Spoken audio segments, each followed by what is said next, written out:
ግን ጫና እያደረብኝ ነው አለች። በቃ ብሩን ይጠይቀች ነው። እሷ ደግሞ ብሩን ተጠቅመዋለች። የት ታምጣው? ብሩን ስጭኝ አላት እንዴ? ብሩን መመለስ አልችልም አለች እኮ። ስጪኝ ስላላት ነው ወይስ መኪና ሌላ ሊሰጣት ይመስለኛል። ከሰጣት ብር ላይ ጨምሮ ያና የተመለሰውን አይነት ሊገዛ ይሁን I have no idea። ግን እሷ እንትን እያለች ያለችው ብሩንም መመለስ አልችልም፣ በቃ ተጠቅሜው በልቼዋለሁ መመለስ አልችልም ነው። እሷ እኮ ብሩን መልሽ ስለተባለች ነው እየተጨነቀች ያለችው። ምክንያቱም ብሩ የለም እጇ ላይ እንዴ። መኪናውን መልሳለሁ ብሩን ግን አልመልስም ነው እሷ። ሰጥተውኛ እና ሙኒትን አልሰማሻቸውም? ብሩን ስጦታ ብሎ ሲሰጥሽ አይተናል፣ መመለስ አይጠበቅብሽም፣ መኪናውን ግን መልሺ ነው ያሏት። እንዴ መልሽ ካላትማ ለምንድን ነው የምናመሰግነው? ሰጥቶ መቀበል አለ እንዴ? መኪና ሊቀየርለት ብሩን ግን መልሽ። ብሩን በስጦታ መልክ አይደለም የሰጠውሽ፣ በደሞዝ ነው። የሶስት ወር ደሞዝሽ ነው። ስራ እንድትጀምሪበት ነው። ስራ ካልጀመርሽ ደግሞ ብሩን መልሽልኝ ነው ያላት። መኪናውን አሰርቼ ሰጥሻለሁኝ፣ ከፈለግሽ መኪናውን ሸጠሽ ቢያት ከፈለግሽ አለ። ብሩን ግን መልሹ። እኔም ሰርችን ያመጣው እሱ እኮ እንደዛ ትክክለኛ ነገር እኮ ነው የጠየቀው። ለደሞዝ ልጅ ጭንቅላትሽን በእርዳታ ብዬ እንዳላሳምነው በደሞዝ መልክ ነው የሰጠውሽ። ብሩን ደሞዝሽ ነው ብዬ ነው የሰጠውሽ የ3 ወር። ምክንያቱም ተረዳው የሚል ጭንቅላትሽ ላይ እንዳይመጣብሽ ስለፈለኩኝ እንደዛ አስቤልሽ ነው። አሁን የምፈልገው 8000 ድርሃሙን ስጪኝ፣ እንደዛ ነው ያላት። እሷ ደግሞ ብሩን አይታ መመለስ አትችልም። ቢኖርም ራሷ አትፈልግም፣ ብዙ ችግር አለባት። ያን ከቨር እያደረገች ነው። መኪናውን ግን መለሰች። እሱ ግን ብሩን ነው እየፈለገ ያለው። ምክንያቱም ወይ ብሩን ጨምሮ ያስሙ የጠፋበትን መኪና መልሶ ሊሰጣት ነው ውድ ስለሆነ፣ ካልሆነ ደግሞ ብሩ በቃ እሷ አሁን ያስለቀሳትም ላይቭ ላይ ያስመጣት ብሩን መስጠት ስላልቻለች ብሩን አምጪ ተብላ ነው በማናጀሮቹ በምናምን ጫና ተደረገብኝ። ብሩን ደግሞ ኦሬዲ እኔ ነው ብዬ ስላሰብኩኝ ተጠቅሜዋለሁ፣ አጠፋፍቼዋለሁ የለም ነው ያስለቀሳት እንጂ መኪናው ተቀየረ ምናምን ላይ አይደለም። ተሙም የሰራበት ይሄ አይደለም ሪዝኑ። በቃ እሷ ስለከፋት ነው። የት ታምጣው? ሰው ያስጨነቃት ነው። ከዛ ነሙኒት ምናምን ያሏት የሰማሁት እኔ በስጦታ ብሎ ተሰጥቶሻል፣ ብሩ ያንቺ ነው በቃ ስለዚህ መመለስ ግዴታሽ አይደለም ነው። እሷ ደግሞ ብሩ የለኝም። ይሄ ባይሆን ኖሮ እኛ ምን አመሰግነው ነበር። አሁን ቅድም ገብቶ የነበረው ልጅ ይሄን የተረዳ አይመስለኝም። እንዴ እኔ ራስ አልተረዳውም እንጂ እዚህ ቁጭ ብዬ እኔ ስታለቅስ የሷ ብዙ ሰው ያለ ጊዜ ነው የሰማሁት። በቃ ብሩን በልቼ ጠጥቼ ቀቅዬ በልቼዋለሁ በቃ የለም ምናምን በቃ ስሜታዊ ሆነ የለም ማለች። ከዛ እሱ ቪዲዮ ሰራበት። አይደለም ይኸውልሽ፣ መጀመሪያ አንድ ሰው እርዳታም ከሆነ ስራም ከሆነ he did a lot, like I think 3 or 4 videos መኪናውን ሲሰጣት ነው አይቻለሁ። መኪናው ሲሰጣት ምናምን የለበሰች ማለት ቆማ ጌጤ ጋር ተገናኘን ምናምን ሚል አይቻለሁ እኔ በፊት። እና ያንን ሲሰራ he need to explain እንደዚህ አሁን ካልሰራሽ የሚመልሽው ብር ከሆነ ምናምን ኤክስፕሌን ማድረግ አለበት። የሰጣትን ለስራ ነው፣ ይሄ ለስራ እንዲሆንሽ ነው እንደዛ ብሎ ነው የሰጣት ወይስ ጊፍት ነው የሰጣት? ኖ ደሞዝ ብሎ ነው የሰጣት። ሲሰጣት መጀመሪያ ቪዲዮ በሰራው ደሞዝ ብዬ ነው የሰጣው በፊት። አዎ በፊት ቪዲዮ ላይ ደሞዝ ብዬሻለሁ አለ። ቪዲዮውን አላየሁም ግን ደሞዝ ነው ያላትኝ። ደሞዝም ቢሆን ይመለሳል ብላ ታስብም። ስለዚህ አጠፍተዋለች። ኖ ደሞዝ ከሆነ እኮ መስራት አለብሽ ለዛ ነገር። እሱን ደግሞ እንዳሰራ አልሰራሽም ስለዚህ መልሽ ነው። ግን ዋናው ነገር ምንድነው መሚዬ ብሩን እሷ ሲሰጣትኝ ይሄ ነገር ተፈጥሮ ይመለሳል ብላ ስለማታስብ ብሩን ተጠቀመችው። አለቀ። እሱ ደግሞ እዚህ ጋር ቪዲዮ የሰራው እርዳታ ነው ብለሽ አይምሮሽ ተረዳው ብለሽ እንዳታስቢ ብዬ ደሞዝ ብዬ የሰጠውሽ ላንቺ ተጨንቄልሽ ነው አለ። በቃ ሰጥቻለሁ ግን ደሞዝ ያልኩሽ ላንቺ ተጨንቄ ነው ካለ አሁን መልሽ ምናምን አይሰራም። አሁን ራሱን በራሱ ነው ስሙን እያስጠፋ ያለው። ትልቅ ነገር አድርጎ ሲያለ መልሽ ሲላት ነው ነገሩ የተበለሻሸው። ቪዲዮ ላይም እንዲወጣ አልተፈለገም ነበረ። እሷ ተጨነቀች እንጂ ብሩ መመለስ ስላልቻለች እዛ መኪናውንም መልሳለች። ግን ሊብራዋን ሳትመልስ ማለት ነው።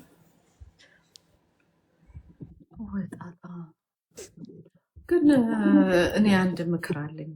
አንድ ምክር ሳይሆን ኤቢ ማርሻል እንደዚህ አይነት ነገር ለምን ይገባል? እሱ ብር ካለው ሲሪየስሊ ብር ካለው ሲምፕል ነው አንድ ነገር። ይሄን እንደዚህ አይነት ኮንፍሊክት አቮይድ ማድረግ ይቻላል። ያለውን ቃል በተግባር በመፈጸም ማለት ነው። መኪናውንም የተስተካከለ መኪና ይስጣት። ሲሪየስሊ ስጣት።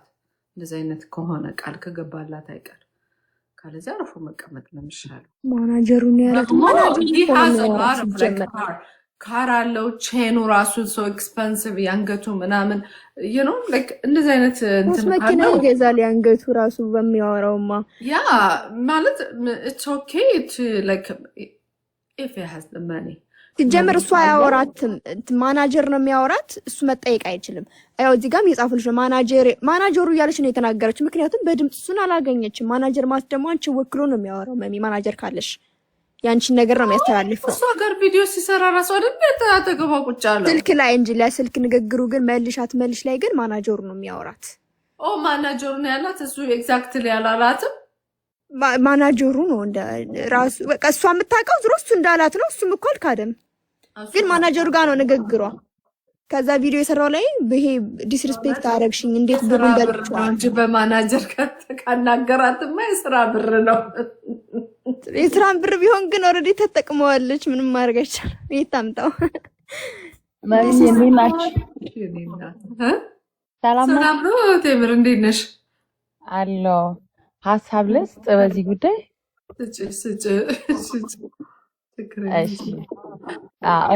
እኔ ከእናንተ የተለየ ሀሳብ ነው ያለኝ። ምን መሰለሽ መሚዬ፣ ልጁ መጀመሪያ እኔ ልጁን በነገራችን ላይ እከታተለዋለሁ። ትሬድ ማድረግም ከሱ እሱን አይቼ እኔ ራሴ ትሬድ አደርጋለሁ። ልጁ ሸዋሸዋ አይደለም፣ በእርግጠኝነት ምነግራችሁ ሸዋሸዋ ሳይሆን ሂዝ ሪል፣ በጣም ሪል ሀብታም ነው። በቀን ከ1.ምናምን ሚሊዮን ዶላር በላይ ያገኛል። እንዴት ነው እኔ የማውቀው? ቴሌግራም ግሩፕ እንትን አለው። ይሄ ቴሌግራም ቻናል አለው። ቻናሉ ላይ ላይቭ ሲግናል ራሱ ይለቃል። አሁን ይሄ ስለ ትሬድ ብዙም ሰው ስለማያውቅ አሁን ይሄን ሳወራ ሰው ብዙም ላያውቅ ይችላል። እኔ እንዳጋጣሚ ራሱ ልብታ የጨመረ መሚዬ ከፈለግሽ በትልቁ አድርገሽኝ ቴሌግራም ቻናሉን አሳያችኋለሁ የሚያገኘውን ተናገሩት እንደ ኤቢ ማርሻል አምስሬ እስከምሬ ነው ወላሂ። እኔ እኮ ስለማውቅ ነው እኔ ራሴ $1 ሚሊዮን ይሰራል የምትይኝ ኖ that's not true መሚ ስለማ እዩልሽ ብታውቂ አትይም። እዩልሽ እኔ አንድ ቀን ማለት ነው $57,000 ነበረኝ አካውንቴ ላይ በ5 ሰዓት ውስጥ 50 ሺህ ሰርቻለሁ በ5 ሰዓት ውስጥ። ግን ማለት ነው ሉዝ አድርጌዋለሁ መልሼ ያንን ብር። ምክንያቱም እኔ በእውቀት አይደለም ትሬድ ማረገው፣ መልሼ ያንን ብር ሉዝ አድርጌያለሁ። ሪስኪ ነው፣ ሉዝ ታረጊያለሽ እንዴ። በሚሊየን ሜክ የሚያደርጓሉ እኮ በሚሊየን ማለት ነው። ግን ካፒታልሽ ወሳኝ ነው። ልጁ እኮ ብዙ ሚሊየን ስላለው አሁን ይሄን የሚረዱኝ ትሬድ ላይ ያሉ ሰዎች ናቸው። ልጁ ሰው አመነም አላመነም ኢትዮጵያኑ ልጁ ትክክለኛ ሀብታም ትሬደር ነው። ለልጅቷ ግን የሰጣት ደግሞ ይሄ መኪናው ካሁን በፊት ይውልሽ $1,000 ከባዶ ተነስቶ ዱባይ ውስጥ ቤት መግዛት እንደሚቻል ቻሌንጅ 10 ሰዎችን እድለኛ የሆኑ ገብተው እሱ ጋር ትሬድ አድርገው ቻሌንጅ ጀምሮ የዛን ሰዓት እሱም የራሱን መኪና ሳይጠቀም ቤቱንም ሳይጠቀም ቤት ተከራይቶ አይሆን አሮጌ መኪና ገዝቶ ምናምን ትሬድ ጀምሮ ነበር። የዛን ሰዓት የሚጠቀማትን መኪና ነው ጊቫዌይ ያለው። ከነዛ መሃል እሷን እኔ ቪዲዮ ዩቲዩብ ላይ ምናምን ቪዲዮ ሰርቶበት ስለማቅ ነው ከ4 ወር በፊት ማለት ነው። ዩቲዩብ ላይ ወይም ደግሞ ቲክታክ ላይ ብትሄዱ ታገኙታላችሁ። የነን መኪና ለጊቫዌይ አደርገዋለሁ ብሎ ካሁን ከ4 ወር ነው ከ3 ወር በፊት ሰርቶታል ቪዲዮ። ምክንያቱም ከዜሮ ተነስቶ ዱባይ ውስጥ $1,000 ትሬድ በማድረግ ቤትም መግዛት ይቻላል የሚል 10 ሰዎችን ይዞ ትሬድ ማድረግ ጀምሮ ነበር። ያው እድለኛ ከሆንሽ አጋጣሚ እነዚህ ሰፖርቶቹ ካገናኙሽ ከገባሽ አብረሽ እሱ ጋር ስለሆነ ላይቭ ትሬድ የምታረጊው ስኬታማ ልትሆኚ ትችያለሽ። እና አብዛኛው አሁን ያልተረዳው ተሙም እኔ በጣም ያበሳጨኝ እኔ ስለማቅ የልጁን እኔ ስለ ትሬድ ስለማቅ ገቢ አግኝቼ ስለማቅ ተሙ ሌባ ስካመር ነው ምናምን እያለ ገና ሰይፉ ላይ ሲቀርብ ጀምሮ ይሳደባል። ልጁ ስካመር አይደለም፣ በጣም ሀብታም ነው። ይሄንን ምንም ኢትዮጵያኖች ማወቅ አለባቸው። በጣም ሀብታም ነው ልጁ። ይሄም አንገቱ ላይ ማረጋው ቼን ምናምን ፌክ አይደለም። ኖ ቆይ ሆልድ ኦን። እሱን ፕሩፍ የምታረግበት በምንድን ነው ተምሪዬ? ፕሩፍ ሀብታም መሆኑን ትሬደር ሊሆን ይችላል። ሀብታም መሆንና ትሬደር መሆን ግን ይለያያል። ለምሳሌ አንቺ ዱ ትሬድ ታረጊያለሽ፣ ግን ሀብታም አይደለሁም አይደለሁም። ይኸውልሽ እሱ እኔ ሀብታም እንደሆነ የማውቀው እኔ ትሬድ ውስጥ ስላለው ስለ ትሬድ በጣም እውቀቱ ባይኖረኝም ግን የተወሰነ እውቀት አለኝ እና ቴሌግራም ቻናሉ ላይ 94,000 እንትን ያለው ተከታይ ያለው ቴሌግራም ቻናል አለው። ያንን ቴሌግራም ቻናል ፎሎ አደርገዋለሁ። እኛን ማለት የቴሌግራም 94,000 አንድም ሰው ይጠቀምበት ሁለትም ሰው ይጠቀምበት ሲግናል ይለቃል። ሲግናል ማለት እዚህ ጋር ባይ ከገዛሽ ታተርፊያለሽ፣ ስለዚህ ጋር ግቡና ግዙ የሚል ይለቃል። ያንን ሲግናል ተጠቅመሽ አንቺ ሜቢ $1,000 $2,000 ይዘሽ ልትወጪ ትችያለሽ። እሱ ግን በዛ ብሩ በሚሊዮን ብር ስላለው የሚገባበት የሚሆነ ፖዚሽኑ ወይም ላት የሚባል አለ። በትልቅ ስለሚገባ ባንዴ $400-500 እስከ 1 ሚሊዮን ይዞ ነው የሚወጣው። ሲገባም ሸር ያደርግልናል። እዛ ሸር ያደርጋል ለ94 ሰው ነው። ይሄ ፐብሊክ የሆነ የቴሌግራም ቻናሉ ነው እያወራው ያለሁት። ሲገባም ገና ሸር ያደርግልናል። ይዞ የሚወጣውን ትርፍ ሸር ይፖስተዋል እዛ እና እናያለን። እኛም ገብተን እኛ ካለን ካፒታል አንፃር ሜቢ $1,000 ነው ይዘን የምንወጣው። እሱ ካለው ካፒታል አንፃር ደግሞ በሚሊዮን ወይም $500-600 ነው ይዞ የሚወጣው። ምክንያቱም ይውላችሁ እንዴት ነው ይሄን ነገር እንዴት አድርገው ነው ኤክስፕሌን ማድረግ የሚቻለው? አሁን የሚያክሰው በደንብ ይረዳኝ። ትረስት እናርገው he's a billionaire he is by the way በጣም እንዴት ነው እሷ አንዲት ሰው አሮጌ መኪና ሊሰጥ የሚችለው እንደ ጊፍት? ኦኬ እሺ ይሄ ልጅ ሲጀመር የናኩ አይደለም ባይ ዘ ወይ ያለውን የሰጠ ሁሉ ንፉግ አይደለም። ግን እንደ አጠቃላይ ሶሻል ሚዲያው ነገር ይሄ ኤክስፖዥሩ አለ አይደለ? እሷ ሰው አይቷት ቪዲዮ ተሰርቶ ምናምን ሃው እንዴት ነው አሮጌ መኪና የሚሰጣት? ይሄን ሀብታም ከሆነ መማሪ የቆይ አንድ ነገር ልንገርሽ። ያለ ምክንያት ማንም ሀብታም ቢሆን ዝም ብሎ ብር አይሰጥም። የሚሰጥበት ሪዝን አለው። ሀብታም ስለሆነ ብር ዝም ብሎ እያወጣ ይበትናል ማለት አይደለም። ይሄ ሰው የራሱ ፕላን አለው። ብሩን የሚያወጣበት በምክንያት ነው። ለልጅቷ ያ መኪና ለተከታዮቹ ለአንዱ ሊሰጠው ነበር። ይሄ መኪና ከተከታዮቹ እድለኛ የሆነ ሰው ይውሰደው ብሎ ቪዲዮ ሰራ። ጊቫዌይ ሊሰጥ ነው ይሄ መኪና አለ። ከዛ ቪዲዮ ላይ ለጌጤ ስጥ የሚል ማህበረሰቡ ጨቀጨቁት። እንዳለ ፎቶዋ እሱ ኮሜንት ላይ ዛ ቪዲዮ ላይ ብትገቢ በሙሉ የሷ ፎቶ ነው ለጌጤ ስጣት። ምክንያቱም ልጅቷ ካሁን በፊት ቸግሮኛል እርዱኝ ምናምን ብላ ነበር። ለጌጤ ስጣት ብለው ሰው ሲንጫጫበት ይሄ ሰውዬ ሰጣት። እንደውም ያችን ሊሰጣት የነበረው መኪና ሳይሆን ምረጭ ብሏት ሌላ መኪና ያችን መጀመሪያ ከዛሬ 3 ወር በፊት ይሄንን መኪና ቻሌንጅን ከጨረስኩ በኋላ $1,000 ዱባይ ውስጥ ቤት መግዛት እንደሚቻል እሱን ሰክሰሱን ከጨረስኩ በኋላ ለሰው ሰጠዋለሁ ያለው መኪና አስመርጧታል። አይቻለሁ ቪዲዮ ላይ። እኔ ስለምከታተለው ነው ልጁን ያወቅኩት። ሲያስመርጣት እሷ ሌላ መኪና ነው የመረጠችው። ይሄ ይሻለኛል አለች። ያቺኛዋ መኪና አልመረጠችም። መኪናው ደግሞ ችግር አለበት። ስለዚህ ይሄ ልጅ ከመጀመሪያውም ህዝቡ ገፋፍቶት ነው እንጂ ለጌጤ ወይም ለሆነ ሰው መኪና አዲስ መኪና ገዝቶ ሊሰጥ ፕላን የለውም። ይሰጥ ያሉትን መኪና ሊሰጥ ያሰበውን ከነዛ 1-2 ነበረው አስመርጦ እሷ መርጣ ወሰደች። ስትወስደው ደግሞ መኪናው ችግር አለበት። ገብቶሻል አይደል?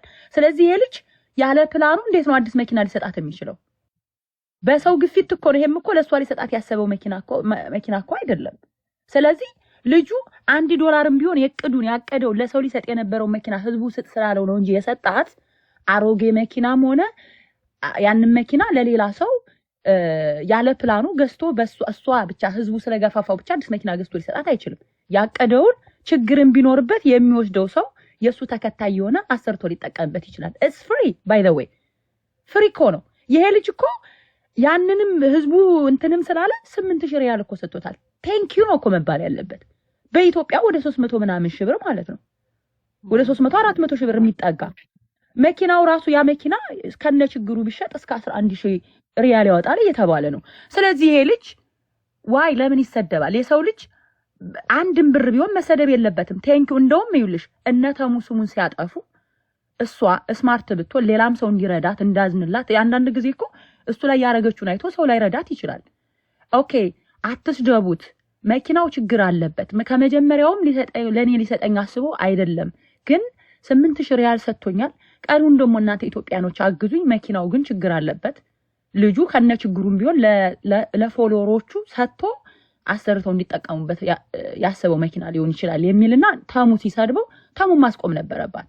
ተሙ ገና ሰይፉ ፋንታውን ሾው ላይ ሲቀርብ ጀምሮ ሸዋሿ እያለ ልጁን ይሳደባል። በነገራችን ላይ አሜሪካን ሀገር የራሷ እንትን ነው።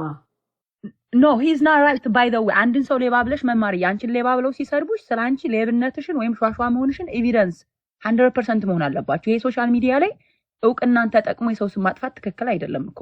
አሁን አንቺ የሆነ ሰው ታዋቂ የሆነ ሰው መማር ሳትሰርቂ ሌባ ነሽ ብትባይ ሸዋሿ ናት ብትባይ በጣም እኮ ያስጠላል። ትክክል አይደለም። ልጁ አይደለም ልጁ ሸዋሿ አይደለም። ሸዋሿ ሳይሆን ግን ሸዋሿ ነው እያለ ተሙ በተደጋጋሚ ልጁን ሲሰርበው ነበር። ይሄ ትክክል አይደለም። አሜሪካን ሀገር እየኖረ ስለ ትሬድ ራሱ ያለማወቁ እንደው አለማወቂያው አሜሪካ መኖር በርግጥ የሚኖር ሰው ሁሉ ያውቃል ማለት ሳይሆን ጀስት ግን ስለ ልጁ ኢንቨስቲጌት ማድረግ አለበት። ሰይፉ ፋንታውን እኮ የባንክ አካውንቱን አይቶ ኢንተርቪው ያደረገው ቢዝነሱ ዱባይ ያሉትን ቢዝነሱ ሁሉ በመረጃ ምናምን አጣርቶ ነው ኢንተርቪው ያደረገው። አካውንቱ ሁሉ ቸክ አድርጎ ማለት ነው። ስለዚህ ገና ለገናው ልጁ ገና ያንግ ስለሆነ ቻይን ስለሚያሳይ ሾአፕ ስለሚያደርግ ምናምን ሌባ ነው ተብሎ መሰደብ አለበት ብዬ አላምንም። ያው ያኛ ትንሽ ያው ሜንታሊቲያችን ስለ ትሬድ ይሄ ዲጂታል ማርኬት ላይ ያለን ግንዛቤ ምናምን ነገር መረጃ ሊኖር ይችላል። እኔ አሁን ስለ ተሙ ኖ ያለው እኔ ስለ ኤቢ ማርሻል እኔ በ10 ጣቴ ይፈርማለሁ አጭበርባሪ እንዳልሆነ። ምክንያቱም እኔ እሱ ሲግናል ሲለቅ ግሩፑ ላይ እኔ ራሴ ከግሩፑ ዝም ብዬ እያነሳው ግሩፑ ላይ ሳይሆን የቻናሉ ላይ እያነሳው ትሬድ እያደረኩኝ ገንዘብ ሜክ አድርጌያለሁ። ሂዝ ናት ላይክ ስካመር አይደለም፣ ሸዋሿም አይደለም ልጁ። አንዳንድ ጊዜ የሰው ስም ሲጠፋ በትክክል ነው መጥፋት ያለበት እንጂ ልጁ ለልጅቷ ምንም ቢሆን የራሱን ገንዘብ ፍሪ ነው የሰጠው እንዴ። ከኛ ብር የሞጨለፉ ሰዎች እኮ ምንም አልተባሉም። እንኳን አይደለም የልጁ ከኪሱ አውጥቶ ብር ሰጥቶ መኪና አሮጌ ቢሆንም ሰጥቶ መሰደብ አለበት ብዬ አላምንም። እኔ ኢዝ ናት ፌር ባይ ዘ ዌይ ትክክል ስላልሆነ ነው። እኔ አላውቀውም እኮ ተሙን በአካል አውቀዋለሁ፣ በስልክ አውርቼው አውቃለሁ ምናምን። ኤቢ ማርሻል እኮ እኔ ከሚዲያ ውጭና እዛ ቴሌግራም ቻናሉ ላይ ከሚለቀው ሲግናል ዝም ብዬ አንዳንድ ጊዜ አልፎ አልፎ ከመጠቀም ውጭ አላውቀውም። ግን ሰው ላይክ መማር አሁን ነገ ጧት ስምሽን መተው ሲያጠፉሽ ኖ ይሄ ማቆ ነገር ስላለ ካንቺ ይሄ ነገር ትክክል አይደለም ብዬ ነው የማወራው። ግን እውነት ነው። ላይክ ምንድነው መሰለሽ እሱ አሁን አንቺ የምትይው ትክክል ነው። ሰው ሌባ ማለት በእርግጥ ኢንፎርሜሽን ከሌለሽ ከባድ ነው። ግን ተሙ የሚልበት ነገር ደግሞ አለ፣ ፖይንቶች አሉት። ከዛ እንትን ላይ ካየሽው ማለት ስካመር ነው የሚለው እኮ ስካመር ነው ሸዋሿ ነው የሚለው ሂዝ ናት ሂዝ መልቲ። በነገራችን ላይ ይሉሽ በቀን የሚያገኘውን 500-600 ሺህ ዶላር ካልኩሌት ብታረጊ በወር 150 ሚሊዮን የአሜሪካን ዶላር በትንሹ ሜክ ያደርጋል ልጁ። ይሄንን በሀሳብ ነው መቀበል አለባችሁ። ባይዘው ወደፊት እኔ ትሬደር ሊሆን ይችላል፣ ብር ሜክ ሊያደርግ ይችላል። ግን የምትሆን ብር አይሰራም 100%። እኔ ደግሞ ይሰራል ስለሽ እኔ እንደሚሰራ ስለማቅ ነው። እኔ ቴሌግራም ላሳይሽ፣ ቴሌግራም ቻናሉን ከፍቼ ይሰራል። ዴይሊ የሚያገኘው ሼር ያደርጋል። እኔም ደግሞ እኮ ይሉሽ ትሬድ አድርጌ ብር ሉዝ አድርጌ ያለው እኮ ብዙ ብር ማለት ነው። ግን ደግሞ ሜክ አድርጌ አይቻለሁ። ነገርኩሽ 50 ሺህ ዶላር አግኝቼ ኦቨር ትሬድ አድርጌ ዛኑ ለታ ሉዝ አድርጌዋለሁ። 50 ሺህ ዶላር እንዳገኘው ይዤ መውጣት ነበረብኝ። ግን ያው እውቀት ስለሌለኝ ሳይኮም ጎበዝ ስላልሆንኩኝ ምናምን የትሬዱ ላይ ልምድም ስለሌለኝ እውቀትም ስለሌለኝ ሉዝ አድርጌያለሁ። እሱ በእውቀት ነው። በዚህ እኮ ይኸውልሽ በዚህ ትሬድ ቢዝነስ እኮ ሆምለስ ሁሉ ሆኗል እኮ ልጁ ጎዳ